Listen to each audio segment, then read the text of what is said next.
Hey, bonjour! Je m'appelle Nadine Fortin et je suis votre coach sur moncoach.tv.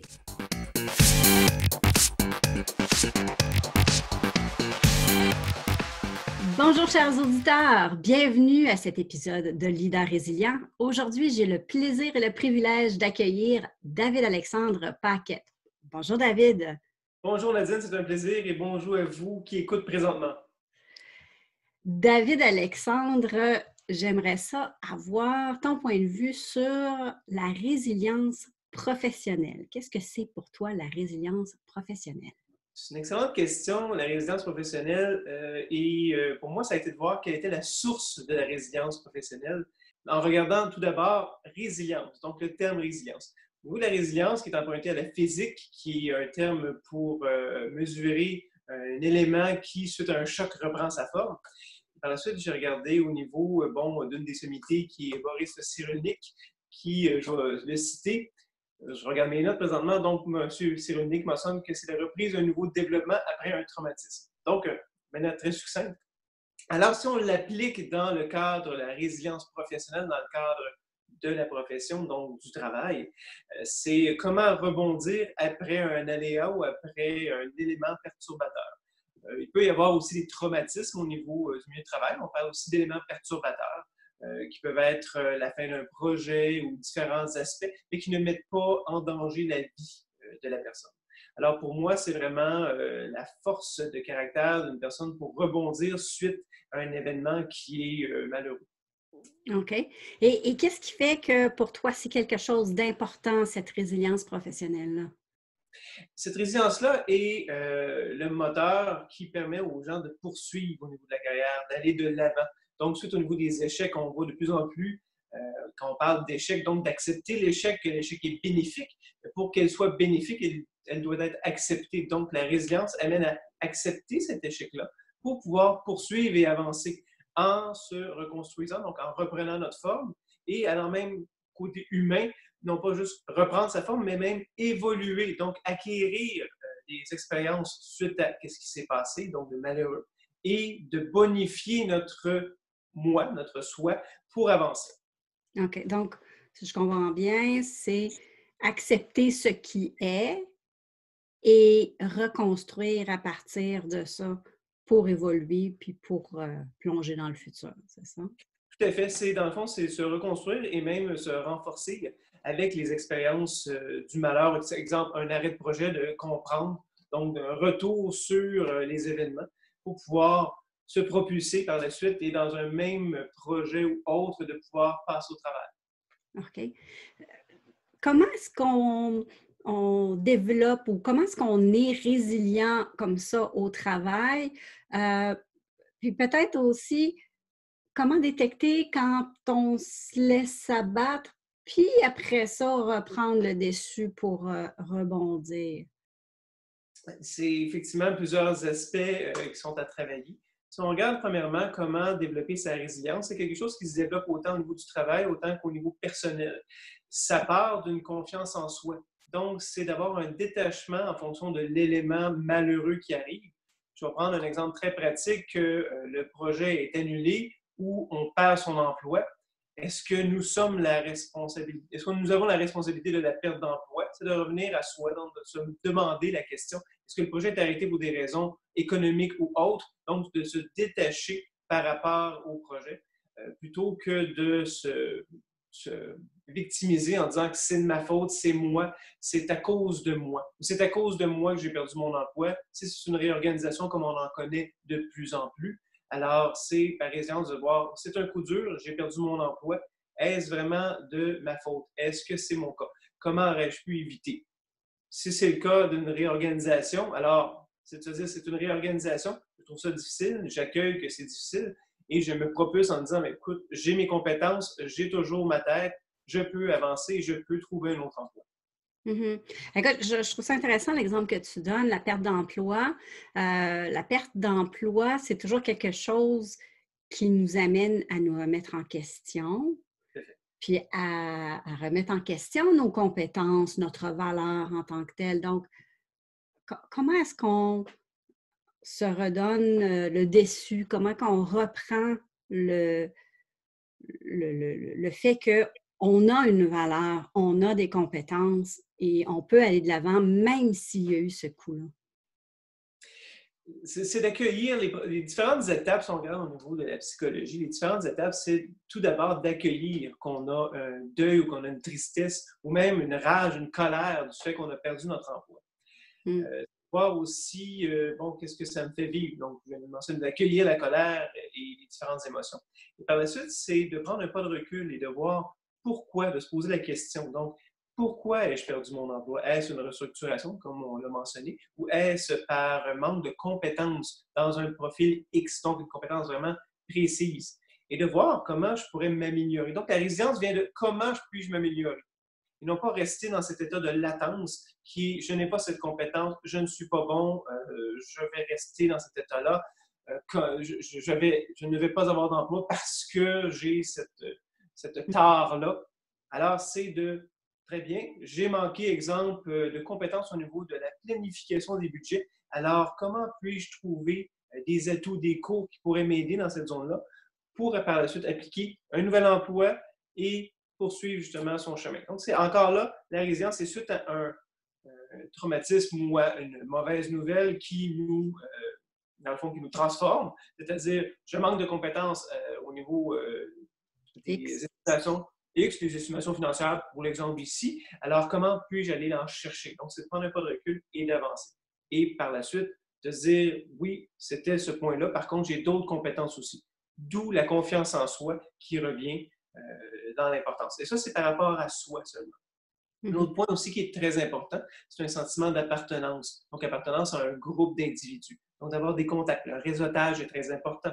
Si on regarde donc dans une perte d'emploi, par la suite, notre réseautage, pour pouvoir poser des questions, comment étais-je en projet? Quand on parle de réseautage et de liens, c'est aussi des liens de confiance. Donc, de pouvoir poser des questions ouvertes et sincères. Comment étais-je dans le projet? Est-ce qu'il y a des points que je devrais améliorer? Donc, le fameux leçons apprises à la fin des projets a tout son sens maintenant quand on regarde ce point au niveau de la résilience. C'est pour recevoir ce feedback-là, pour se positionner. Donc, qu'est-ce que je dois améliorer? Donc, ça revient au niveau de l'amélioration continue, suite vraiment à un élément déclencheur qui est la perte d'emploi ou un point culminant de manière professionnelle qui nous affecte et qui nous déstabilise. Donc, on revient à trouver notre équilibre. Donc, on a un projet, on a un déséquilibre parce qu'il est arrivé une boutade, un malheur. Comment on retrouve notre équilibre? D'où la résilience de pouvoir retrouver cet équilibre-là en se transformant. Donc, on revient à... On subit le choc, on reprend notre forme et on continue d'évoluer par la suite. Tout à fait, oui. OK, merci. Ça serait quoi des exemples pratiques que tu peux nous donner par rapport à comment une personne peut développer sa résilience professionnelle au travail? Au niveau des exemples tactiques, ça part, moi, ce que je propose toujours, c'est de pratiquer à tous les jours. Un peu comme se laver les dents. Donc, c'est à tous les jours que ça se fait. Si on va chez le dentiste seulement 2 fois par année et qu'on ne se brosse pas les dents, on risque d'avoir quelques enjeux dans le futur. Alors, c'est de se pratiquer tous les jours à avoir une bonne hygiène mentale. Et là, je vais y aller dans l'aspect mental parce que la résilience touche l'aspect mental. Quand on regarde au niveau de la psychologie ou des psychiatres comme Monsieur Boris Cyrulnik, voilà, c'est des traumatismes qui touchent la vie, mais des traumatismes majeurs de la vie, donc des POC qui sont assez grandes. Au niveau du professionnel, on a des POC, mais on a des POC qui peuvent toucher au niveau de l'ego et au niveau de la fierté de la personne. Donc, si on revient à ça, c'est d'avoir une bonne hygiène de vie, une bonne hygiène mentale, d'estime de soi. Donc, avoir une bonne estime de soi, savoir qu'est-ce qu'on peut faire, où sont nos limites et regarder s'il y a des limites, de comment on peut les améliorer. Donc, d'avoir une bonne confiance en soi. Par la suite, d'avoir un bon réseau, donc de pouvoir communiquer avec les gens, d'avoir un sentiment d'appartenance. Quand on dit une appartenance, c'est au niveau de l'emploi. Est-ce que mon employeur, ai-je une appartenance à mon employeur? Point de plus en plus critique avec les différentes générations, avec les entreprises qui bougent de plus en plus. C'est un point qui est difficile d'avoir cette appartenance-là, même à un groupe d'individus à l'intérieur de l'entreprise. L'autre point qui est important pour la résilience et qui aide à propulser la personne, c'est d'avoir un but et un objectif. Là, on vient à des principes de coaching. Donc, au niveau du coaching, d'avoir un but, un objectif et d'établir des actions pour atteindre cet objectif-là. Le fait d'avoir un objectif, de se dire je veux être un excellent gestionnaire de projet, quand on a un malheur qui nous arrive, on a toujours cet objectif-là en tête et on se questionne. Donc, il m'est arrivé et que le projet a déraillé. Je suis peut-être la responsabilité, j'ai une part de responsabilité, dois-je dire, sur le projet, sur le fait qu'il est tombé dans le rouge ou qu'il n'a pas fonctionné. Et comment puis-je m'améliorer? Comment puis-je trouver des actions? Parce que mon objectif à moi, c'est d'être un bon gestionnaire de projet. Et ça, c'est un des points aussi qui devient critique par rapport à ça et qui rentre aussi, donc ça part de soi, donc on a parlé des différents éléments, mais il y a aussi un côté au niveau du gestionnaire, donc du leader qui est en lien avec cette personne-là, qui a un rôle aussi à jouer. Donc oui, ça part de soi. Il y a aussi une part au niveau du leader, d'être un leader inspirant, un leader coach qui va coacher et qui va aider la personne à grandir, tout en communiquant un objectif précis. Et ça, c'est des différents points qui sont importants et qui peuvent quelquefois expliquer pourquoi la résilience est si difficile dans les entreprises et qu'il y a des personnes pour qui la résilience devient une montagne à franchir. Mhm. Wow. J'ai beaucoup aimé la première partie de ce que tu viens de dire, de pratiquer, pratiquer, pratiquer, pratiquer. Dans le fond, c'est comme plutôt qu'aller courir le marathon quand c'est le jour du marathon, ben tu commences avec 1 kilomètre, 2, 5, 10, 20, 21, et tu bâtis ta force par rapport à ça plutôt que foncer dans le tas comme ça. J'aime beaucoup aussi l'aspect de il y a une difficulté dans les entreprises en ce moment, c'est difficile de connecter avec les gens, les leaders ne sont pas toujours présents pour aider la personne peut-être à se détacher du résultat, à garder un œil objectif par rapport à sa part de responsabilité ou pas dans ce qui est arrivé. As-tu des conseils à donner aux organisations pour mieux gérer cet aspect-là? Effectivement, dans les différentes organisations, on voit qu'il y a une tendance à avoir des changements organisationnels, des changements majeurs. On ne parle plus de on va arrêter un projet, en repartir à un nouveau. C'est vraiment l'organigramme qui change. Au niveau de Gartner, Forrester, McKinsey et tous ces grands centres-là, qu'est-ce qui ressort? C'est que maintenant, les changements ont des cycles en moyenne, donc c'est une moyenne, de 2 à 3 ans. Le point important, c'est que c'est très rapide. Donc, on n'est plus aux 4 ans, donc la fameuse blague dans 4 ans. Bon, à chaque année, on arrive, on peut l'endre le prédécesseur, la deuxième année, etc., jusqu'à la quatrième de dire désolé et on change d'emploi. On est rendu à des cycles de 2 à 3 ans, donc beaucoup plus rapide. Et ce qui est intéressant à regarder, c'est que l'implantation de ce changement-là prend 18 mois. Donc, on fait un calcul assez rapide. Il reste quelques mois avant que la nouvelle réorg arrive. Et c'est un chemin qui se poursuit, une roue qui tourne et qui tourne et qui tourne. Donc, au niveau de la résilience pour les organisations, le défi, c'est de garder les gens motivés. Donc, c'est de motiver les gens. Si on regarde en psychiatrie, au niveau de la résilience, on doit avoir un ancrage, donc on doit avoir un sentiment de sécurité qui est incarné par la mère ou le père qui va pouvoir aider la personne, donc l'enfant, à se sécuriser. Si on regarde au niveau de l'entreprise, la personne qui permet de se sécuriser, c'est la personne elle-même, donc en regardant qu'est-ce qui s'en vient, en me sécurisant, en me disant, voici ce que moi je peux faire. L'entreprise, de son côté, a une mission de sécuriser aussi l'employé en communiquant le changement, en communiquant aussi l'objectif et la vision de ce changement-là. Que ce changement-là ait une vision qui est cohérente pour la personne et qui l'aide à justement avoir cette résilience-là, de recevoir le changement. Donc, on est tout en gestion de changement, de recevoir ce changement-là et de l'accepter. S'il n'y a pas d'acceptation au niveau du changement, il n'y a pas de volonté, et même, j'irai plus loin, avoir une raison d'être pour la personne, donc le what's in it for me ou qu'est-ce que ça donne, et voilà, ça va amener la personne à savoir cet objectif-là, si l'entreprise communique bien, à être mobilisée et à avancer. Mm-hmm. L'entreprise, c'est de définir aussi et d'établir des cultures d'entreprise qui, malheureusement, avec ces roulements-là, sont perdus car les gens vont d'une entreprise à l'autre, changent. Et ce climat-là, de cette culture-là, est changeante et même chambranlante parce qu'elle n'est pas maintenue. On voit l'apparition de certains types, même des happiness officers ou des culture officers qui font leur apparition dans différentes compagnies. Souvent des compagnies dans le domaine de l'informatique qui sont au niveau du développement très rapide. Et on veut garder les gens parce qu'on se rend compte que le fait qu'il y ait un grand roulement, ça n'aide pas et les gens perdent cette résilience-là. Le mouvement, ce n'est pas ce qui explique entièrement les mouvements de personnel et le fait que les gens s'en aillent, mais le fait de faire des changements sans donner une vision et une raison à ces changements-là.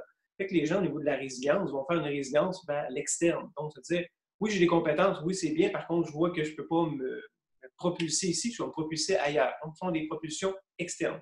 Donc, les entreprises, quand il y a des changements, c'est de pouvoir communiquer. Donc, je le redis encore, c'est d'avoir donc des communications claires, mission, vision claire, avoir des leaders aussi qui sont, moi j'appelle des leaders coachs, qui vont coacher à travers ce changement-là. Écouter les gens et en même temps les responsabiliser par rapport au changement. Donc, oui, l'entreprise donne une vision, mission, par la suite, chacune des personnes est amenée et guidée à être transportée par ce changement-là. Donc, leader coach qui mentionne donc coaching, alors on a un objectif, donc on donne une mission, vision claire, on appelle les gens à regarder quelles sont les différentes activités qu'elles peuvent faire pour atteindre cet objectif-là ou de définir leur objectif personnel à l'intérieur de l'organisation. OK. Donc, créer une fondation qui est solide, que les gens se sentent suffisamment stables et sécures, créer la vision de vers où on s'en va, qui va servir comme de point d'ancrage ou de phare dans le fond, puis aider les gens en les coachant à travers l'évolution vers ce changement-là, tout en mettant cette idée que, regarde, ça, c'est juste une étape, on va continuer à évoluer par la suite, c'est ça? Tout à fait. C'est l'excellent point. Le fait de ne pas le faire, qu'est-ce qui apparaît au niveau des environnements de travail, et certains peuvent même mentionner que ça a été pas facile ou ont pu voir ces éléments-là, c'est du mécontentement, du déni, des communications de corridor, donc des gens qui vont mentionner ça ne donne rien, ça ne sert à rien ce changement-là n'est pas fondé. Donc, au niveau de l'esprit d'équipe, au niveau de la cohésion, ça vient détruire cette cohésion-là parce qu'il y a une incertitude. Donc, dans l'incertitude, les gens essaient de le meubler ou essaient de se sécuriser ou vont essayer par colportage de créer des engouements, de créer des associations, mais faites sur des faits non tangibles.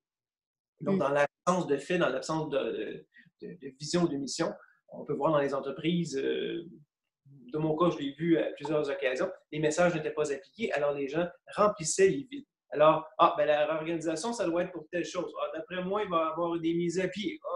Ils ne l'ont pas dit, là, mais le fait qu'ils ne parlent pas et qu'ils prennent leur temps, là, ça s'annonce mal. Là. Moi, je regarderai ailleurs. Alors, ça amène tout cet inconfort-là. Et on revient, veut pas, à tous les mécanismes de défense qui est de commencer à fabuler, donc de tomber dans l'imaginaire, de se faire des scénarios, donc des gros scénarios catastrophes où bon, tout le monde va perdre son emploi, et on panique. Et là, comme disait le Dr Marquis, pensouillard l'hamster se fait aller dans la petite roue.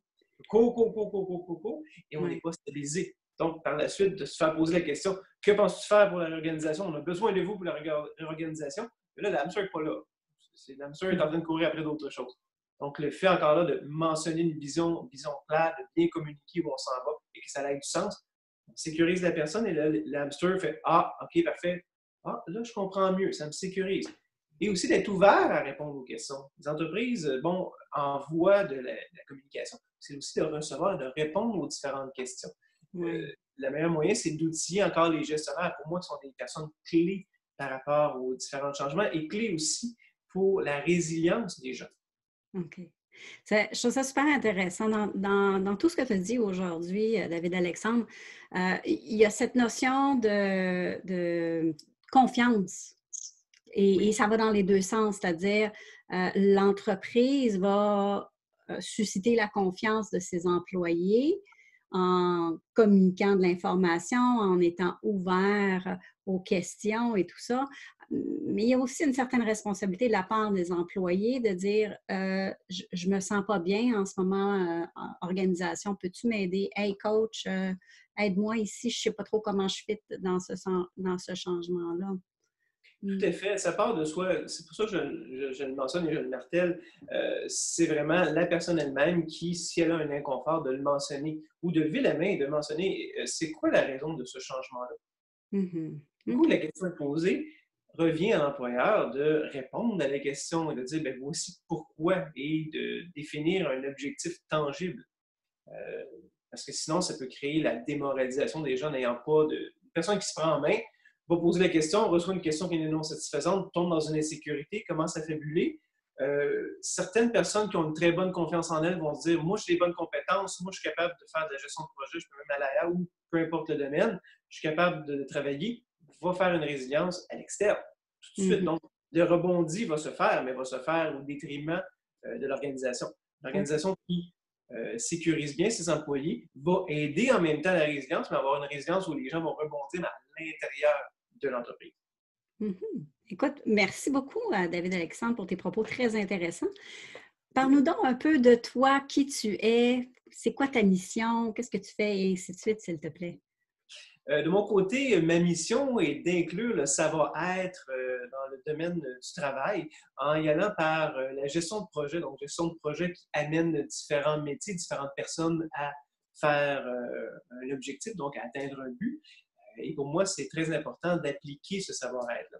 Donc, par l'entremise de mon entreprise Industrious Geek, donc industriousgeek.com, c'est les services que je propose d'aider les gens à introduire ce savoir-être-là pour mieux communiquer, donc rassurer, sécuriser. Et aussi en tant que gestionnaire que je cible aussi, qui est de positionner comment on fait nos messages et comment on amène cette mobilisation-là des gens en utilisant des principes psychologiques pour mieux les aider. Donc, de mieux comprendre quelquefois quels sont les freins, les braquages de certaines personnes dans l'équipe, les non-dits, les personnes qui fabulent et qui créent des scénarios. Comment débloquer le tout? Exemple par des réponses claires, précises, être authentique, être congruent. Si un gestionnaire mentionne quelque chose qu'il fait, donc le fameux walk the talk, qu'il aille et qu'il le fasse en même temps, ce qui va créer un momentum et qui va créer aussi un engouement qui va aider les gens à être propulsés. Alors, c'est la mission et c'est ce qui m'inspire de pouvoir l'intégrer, ayant vu les bénéfices immenses qui sont appliqués et de voir des entreprises qui l'appliquent depuis maintenant quelques années, si on prend les Google et autres, et qui ont fait leur preuve en montrant que le savoir-être et la communication à l'intérieur des équipes a sa place et même un bénéfice à être fait. Wow! Super! Écoute, merci beaucoup, David Alexandre, pour ce que tu nous partages. Je tiens également à remercier nos auditeurs d'avoir été avec nous pour toute cette première saison. C'est le dernier épisode de la première saison. Je t'exprime toute ma gratitude d'avoir été avec moi, David Alexandre. Ça me fait plaisir, Nadine. À la prochaine!